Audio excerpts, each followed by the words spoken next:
κατάστασης ελέγχεται λοιπόν πλήρως απ' άκρου εις άκρος.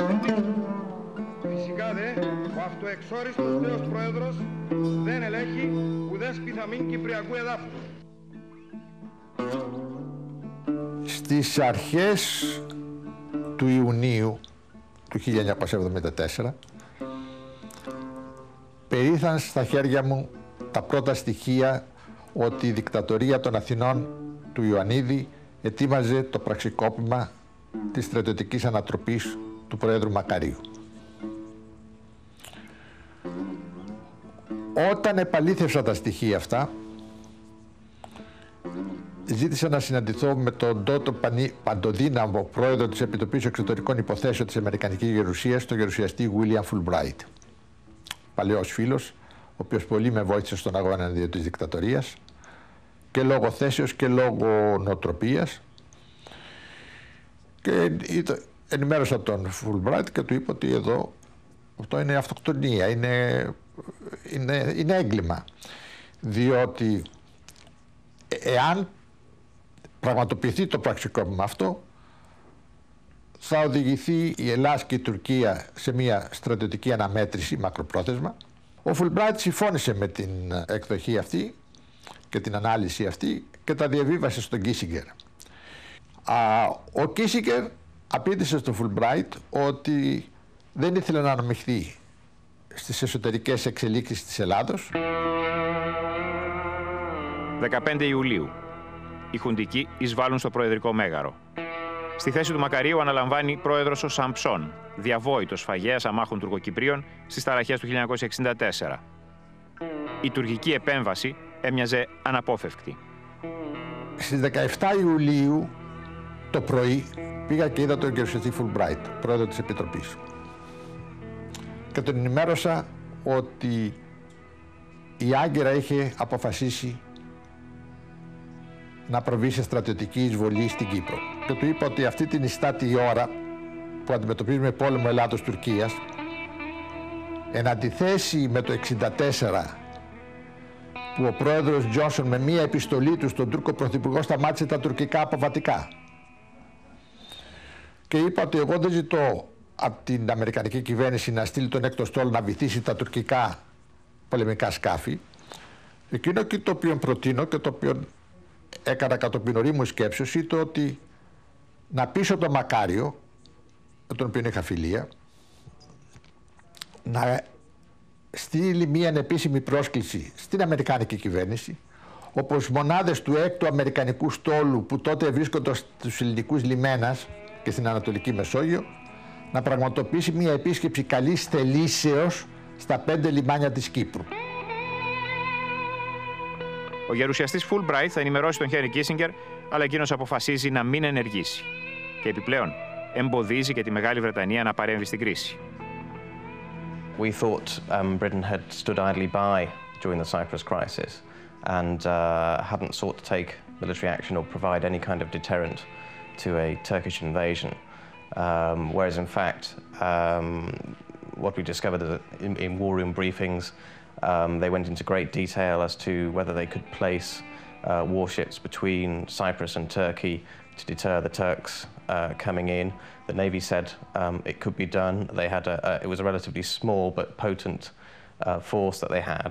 But if they could take action with the American Sixth Fleet, which the radar on British ships at the time showed was active locally in the Mediterranean, they could have jointly deterred the Turks. But Callaghan himself decided that it would be like doing what he called another Suez if Britain went in on his own.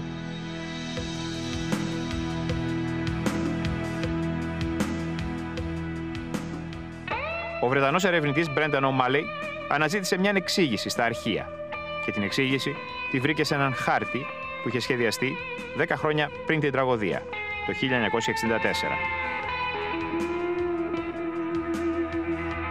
The American inaction in 1974 in terms of stopping Turkey coming in and in terms of not reversing the coup or preventing the coup that triggered the Turkish invasion was consistent with a long-held blueprint.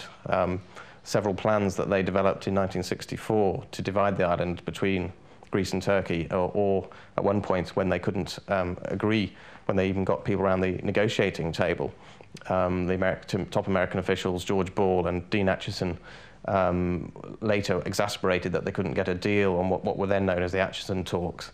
They actually decided they would try to force Greece and Turkey to accept a splitting of Cyprus, and they would even place warships in between Greece and Turkey to make sure that if one side tried to go against that, to make sure it didn't go wrong. In the end, that proposal wasn't carried through, but it showed the American thinking.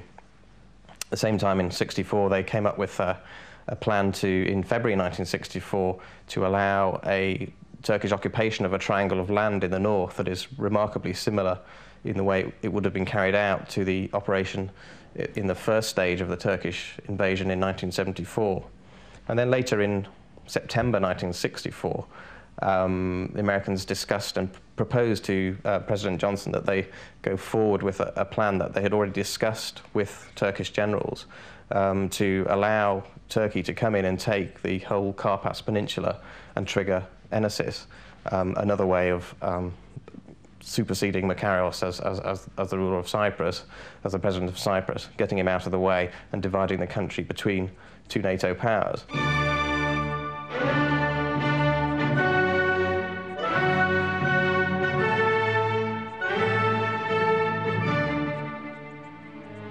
Καλοκαίρι 1964. Η Κύπρος ήταν βουτυγμένη στο αίμα. Οι Τουρκοκύπριοι ζούσαν σε θύλακες και οι παραστρατιωτικοί των δύο πλευρών επεδίδονται σε σφαγές.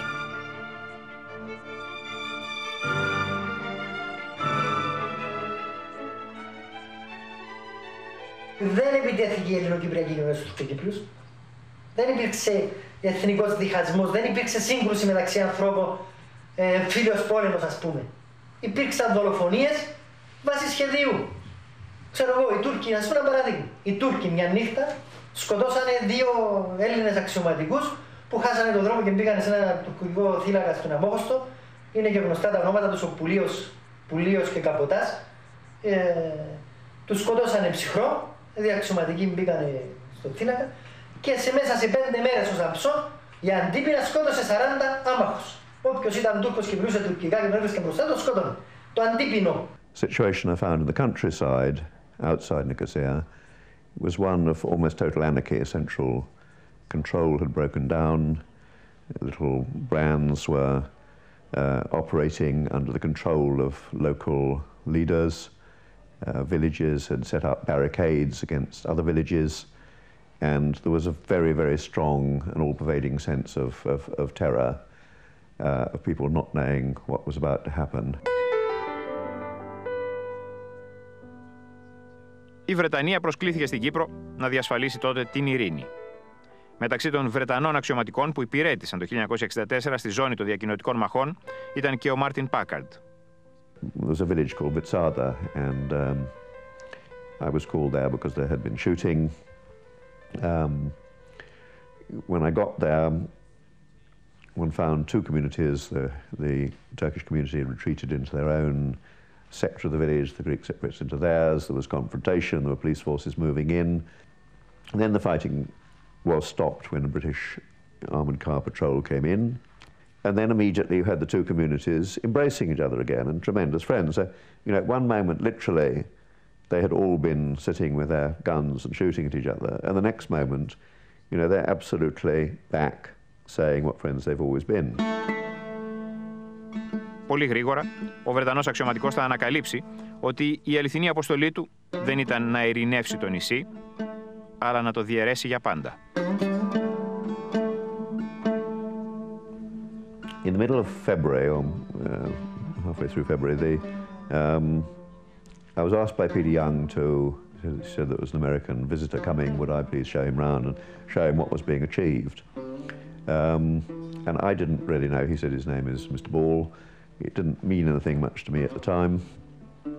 And I took this quite pleasant American on a helicopter tour of the various villages where we had demonstrably recreated the engagement, shown that the communities could live together and solve their problems together so long as they were given a framework within which to do so. And, you know, I felt this was a real achievement. I was showing a guy here 6 weeks ago, this was a situation of chaos and violence. I mean, now you've got the communities working together and being very constructive. And having toured the whole of this area of northern Cyprus to several villages and demonstrated this, we came back to Nicosia, and as we got out of the plane, I mean, George Bull, sort of patted me on the shoulder and said, you know, you're doing a great job here, son, he said, but but you've got it all wrong, he said. Hasn't anybody told you that our objective here is partition? Στέκομαι σε αυτή την τελευταία